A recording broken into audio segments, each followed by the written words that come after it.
Hello, my name is Brian Tanjung. You can call me Brian or Tanjung maybe. It's okay. I'm 23 years old. I'm originally from Semarang and I work at a company in Bogor.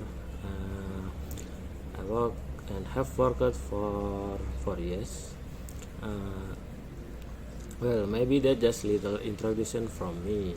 And next, I will tell you about story fable in the name of the Kumang and the Dragon story. Okay, in Sarawak, long ago, there was a beautiful girl called Kumang. She was very hardworking and used to fish from morning to night. One day, although it was nearly time to go home, she had still caught no fish. She tried once more. When she pulled up her net, she found there was a tiny snake. In it, it looked so helpless that she decided to take it home with her. She placed it in a jar in the kitchen. Every day she gave it something to eat. As the week passed, the tiny snake grew into a larger snake. Finally, it changed into a dragon, as it was no longer possible to keep it in the jar. Kumang allowed to live in the house. "Why do you eat so much?" asked Kumang.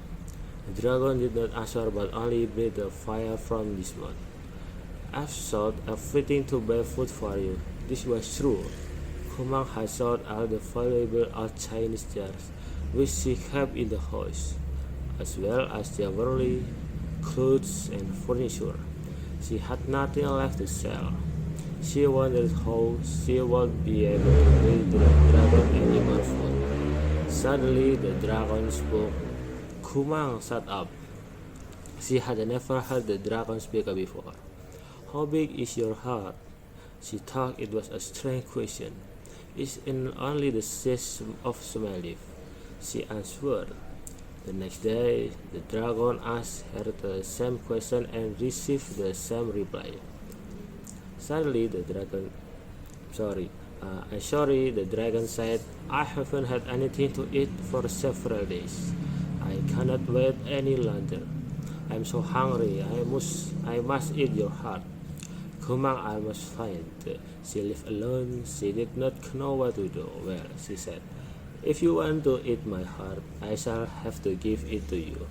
But first, please look for a piece of hollow bamboo.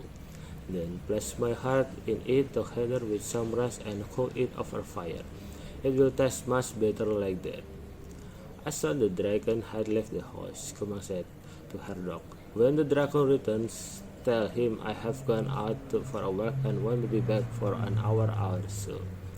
She ran into the neighboring rubber estate owned by her friend Danjal. She quickly climbed the tallest tree she could find.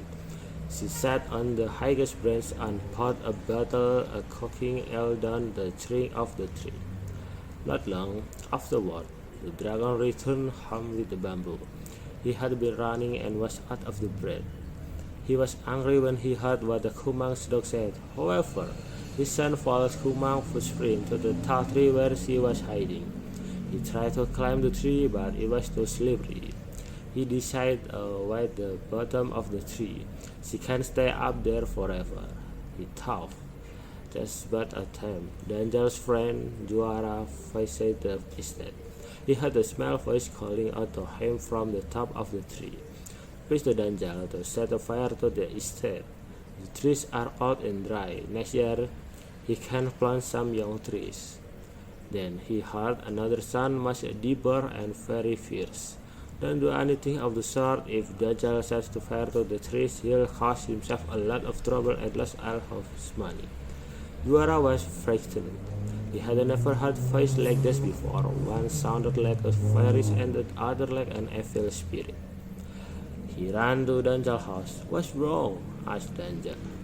"You look as if you have seen a ghost." Juara told him what happened. "If a fairy has asked me to burn down the old trees, I'm sure there must be a good reason.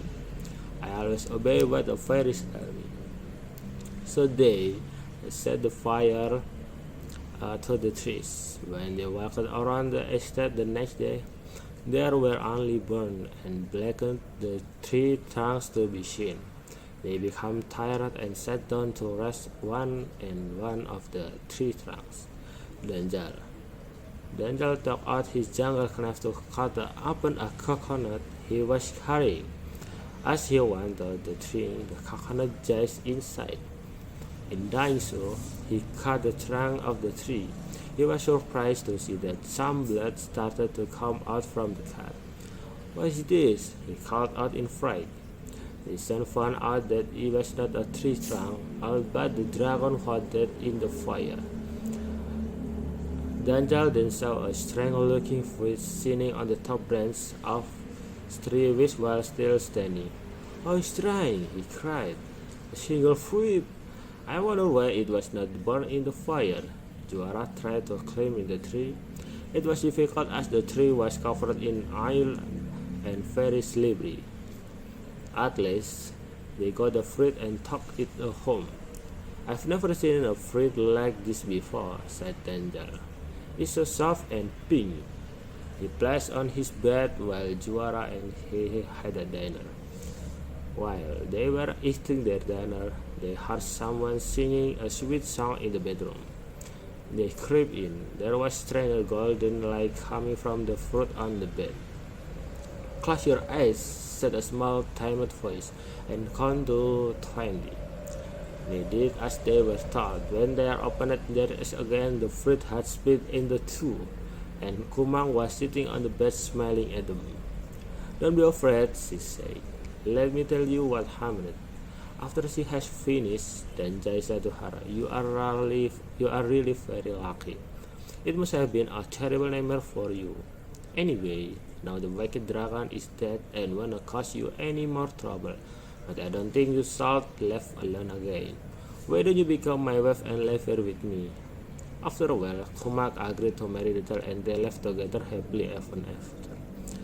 Thank you.